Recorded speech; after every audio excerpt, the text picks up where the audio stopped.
the speculation. All right. So we brought this up sort of randomly on Purple Daily yesterday. So this one comes from us, actually, because I think it's worth. We've slept on this. We've had a chance to think about it a little bit more. This was very organic too. Yeah, it sort of came up in just a whimsical discussion. It was not about in our Vikings notes quarterbacks or anything. Yeah. Yep. Jalen Hurts. Okay, so who says no? And we're going to start with Declan because it was basically Judd and I thought one thing and Declan thought the other. Now that we've had a chance to sleep on it, who says no? Vikings, let's say the Vikings look around, they're like, all right, Kirk Cousins just played really well in the second half of the season. He's definitely accurate, kind of a garbage time quarterback, but he did have 3 game-winning drives this year, and all those things are great. But ultimately, we just can't spend $30 million to the cap on a guy that's not mobile and that's not really elevating. And so let's go for a cheaper option and somebody who can maneuver around outside the pocket more. Who says no? Eagles or Vikings? Now that the Eagles have essentially committed to Carson Wentz, the 14th overall pick for Jalen Hurts. Declan, we'll start with you. So who says no to that is the Vikings. The Vikings say no to that. If you're asking me in the prism of if I'm putting myself in the Vikings shoes and I'm Rick Spielman, they say no to that. I just don't see any situation where they trade a first-round pick, again, with no second-round pick in your pocket, for Jalen Hurts. I know he's cheap, and I know there's upside there, and I like him a lot too. I just don't think there's any situation where the Vikings say yes to that trade. Judd. Hold on a second here, because I agree completely with what Declan just said about what the Vikings say. But is the exercise, Yeah, correct. The Vikings Or Declan. or Judd Zolgad? I think we should incorporate or Declan Goff. I think we should make a habit of incorporating a little bit of both in this. Okay. Like I think Two-Face. Well, we're going to Little Harvey Dent. disagree here. Okay. And Rick and I are going to fight about this because I do believe that the Vikings say no. Do I say no? Maybe. I don't think I do. I think I say yes. I think I say bring on the young, cheap, controllable, not for 5 years because he was not a first round pick, but for 4 years, a quarterback who fits the game. Now, I would have to go back and watch more tape here to confirm my beliefs that I'm talking about right now. sure. But if we're talking about the outline of the quarterback that you want going into the future, Jalen Hurts comes very close to at least fulfilling a large part of that mold. And if I decide that he could be developed into my guy to replace Kirk, I say yes. Is he now your guy, Jalen Hurts? If I watch enough film, Unbelievable. if I break down the film and I decide that he is my guy, like there's potential here. There is potential. So I do not just dismiss the phone call that I got from Howie Roseman and the Philadelphia Eagles. All right. If I don't think the Vikings say no to this, I don't think I'm not as because I don't think the Vikings are super married to Kirk. I think they enjoy the relationship. It's a comfortable relationship, but part of this is, listen, Jalen Hurts makes $600,000 a year. Kirk to the cap makes $31 million going into 2021. Obviously, you'd have to find a way to move Kirk to like San Francisco for a draft pick or some other team that would need him to really clear out some money. And you still have to, I think even with a trade, you'd have to eat some, there's some dead cap there. You'd have to eat some of it. So you're not going to clear out like $30 million. But it's tantalizing if you're talking about a guy who's still moldable, who's mobile, and who's also young enough to maybe be a franchise quarterback if he pans out for like 10 years. So I don't think the Vikings would just immediately laugh and hang up there.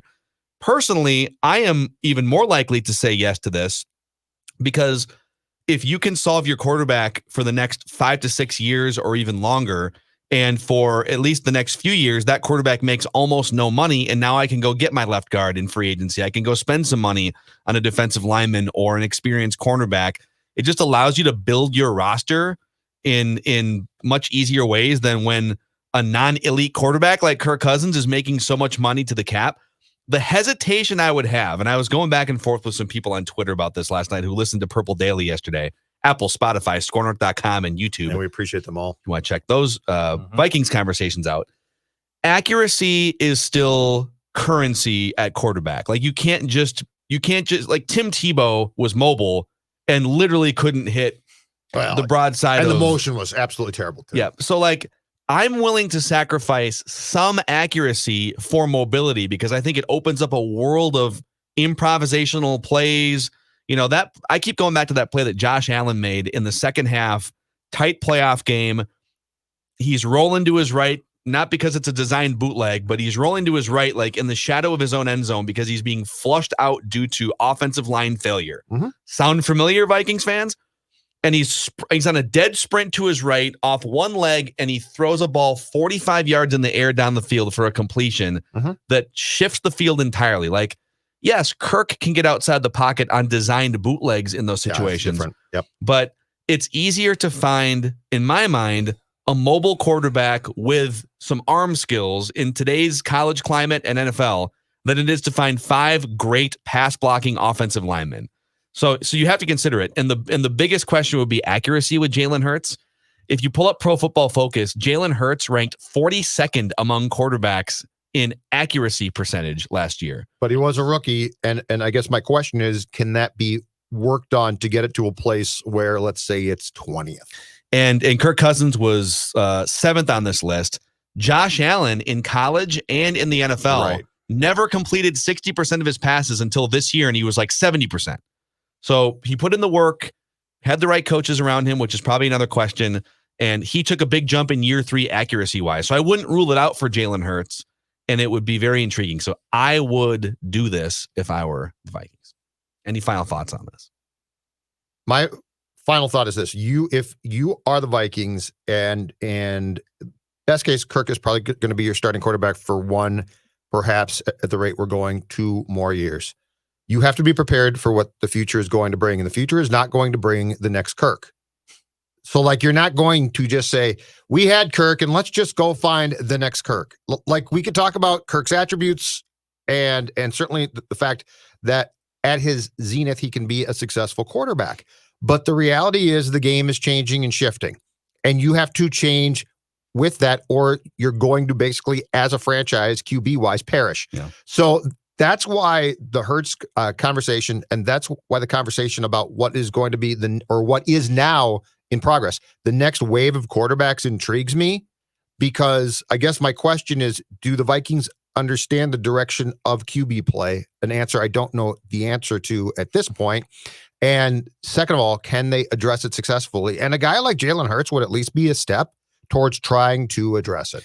Worth noting, in 2018, when they were both rookies, I believe, the worst, in terms of quarterbacks that played regular playing time, the worst accuracy quarterbacks in the NFL were Lamar Jackson and Josh Allen. Now, Lamar Jackson is still kind of middle of the road accuracy. He's not a really accurate quarterback, but he's so great with his legs and he can still make plays.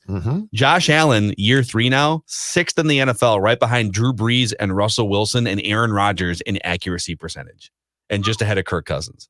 So it can be developed. I got a question for you guys. How important is it to you guys personally that the Vikings are as successful as possible next year? Less important than them winning a Super Bowl in 3 years. Dex?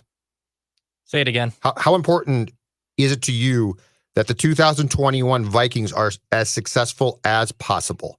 Like, address needs immediately in this upcoming season, and then in 21 have as much success as possible, as opposed to trying to look down the road and make moves that are actually going to make you potentially a championship caliber club in 2023, let's say, or 24. Well, I'd rather go all in 2021 than continue to kick the can down the road of, well, maybe in 2023, because like I despise the mindset of that. Like, I feel like the Twins are perpetually always in that bleeping mindset, and I'd rather have the Vikings put the resources in trying to be really, really good in 2021, especially with the NFC being completely wide open.